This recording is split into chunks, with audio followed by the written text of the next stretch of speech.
This is the Hidden Killers podcast with Tony Brueski, featuring body language and human behavior expert Mark Bowden. Let's talk about Alex Murdaugh a little bit. That's been a fascinating case. We've watched this, and there's so many aspects and elements to it. If we go back before the murders took place, we're talking about a lot of financial crimes and a lot of people he was able to lie to and continue living a somewhat normal life where people would look at him and they had either respect or they just, they kind of saw he's kind of a shady character. All depended on the perception of who you were and I guess how he affected you. But yeah, let's dive into him a little bit. What were some of your observations from the time of being charged? And he still continued to deny that he had anything to do with the murders. Yeah, I mean, it's interesting when you watch him in court, or certainly when I watch him in court, what I see is some classic elements of deception there. Now, we were always looking for clusters. We're not looking for one thing. We're not looking for, hey, he scratched his nose at that point or any of that kind of internet nonsense that goes on.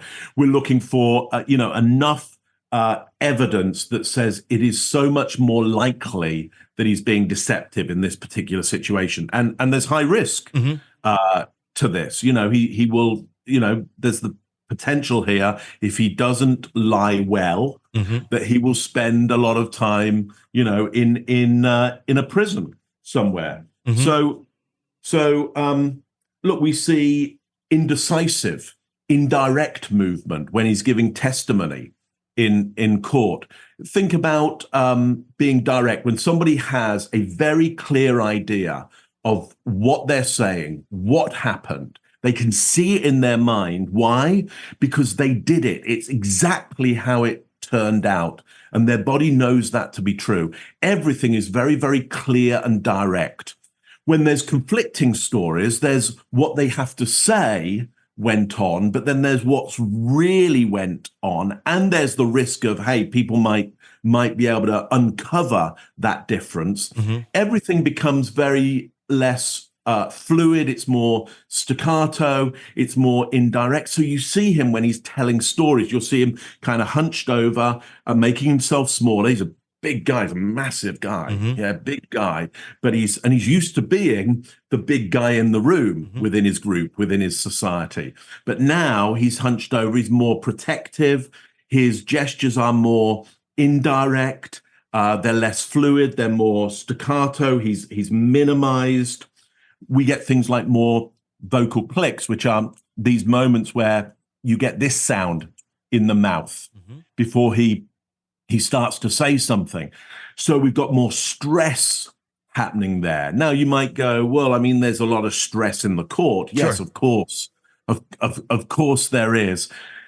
But it's where those extreme peaks of stress come, what questions are asked, what stories are being told, what narrative, what information is being given across when the stress comes. So look, there's a lot in there, single shoulder shrugs we get a lot, which again is unconfident with the story that he's given. Look, if he lived it, if that's what happens, should be very, very direct, very, very fluid, very, very confident, maybe double shoulder shrugs of like, look, that's kind of the way it happened. You can try and look for another story, but that's the way it happened. But not the single shoulder shrug of, well, that's the way it happened. That's indecisive. That's asymmetrical. Anyway, I hope that makes sense to you, Tony. No, it does. One element of his case that has always fascinated me, and I think a lot of people wonder about, is, not only did he kill his wife and son, the evidence certainly points that he was there without a doubt.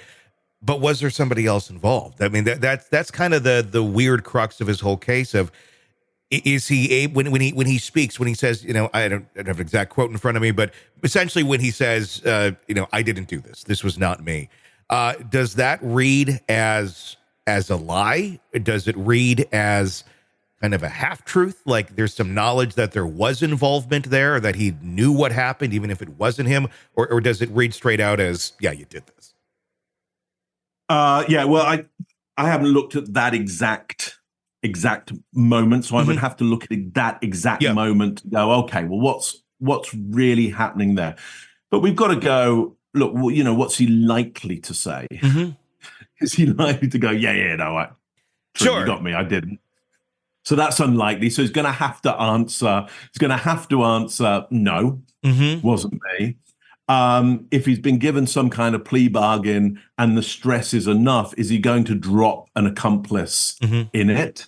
Yeah. That's possible. So why doesn't he do that? Yeah. Like, why? Yeah. Why wouldn't you? And people could go, well, there may be some coercion from elsewhere, or there may be some moral compass around that. Well, hang on though.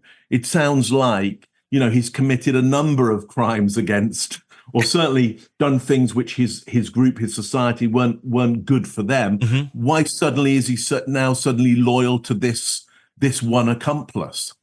So again, we've got to look at what's human behavior, and why would he suddenly break a pattern of being in it only for himself for this moment here? Sure. I mean, there seems to be a pattern of a human being who's very much in it for themselves. I understand he may well have feelings for, I've shot my son. I'm now very sorry about that. But in the moment, it's all about him.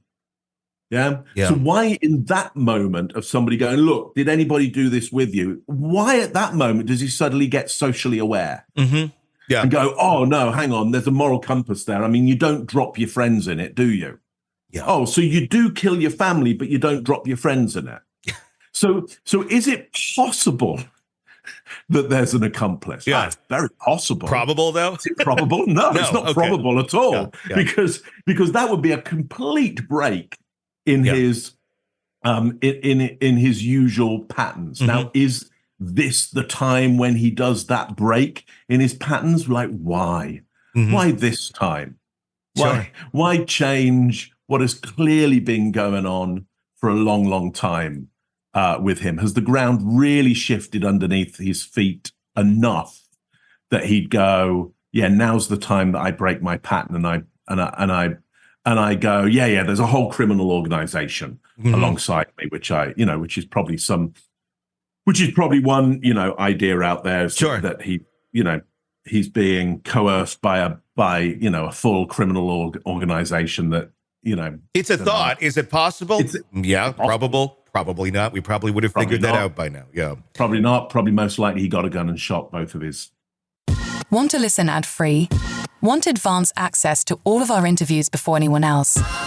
Become a True Crime Today Premium Plus subscriber on Apple Podcasts. You get every episode commercial-free. So you can binge on true crime until you can binge no more. Search True Crime Today Premium Plus on Apple Podcasts now, or go to our podcast page and sign up now. More of the Hidden Killers podcast next.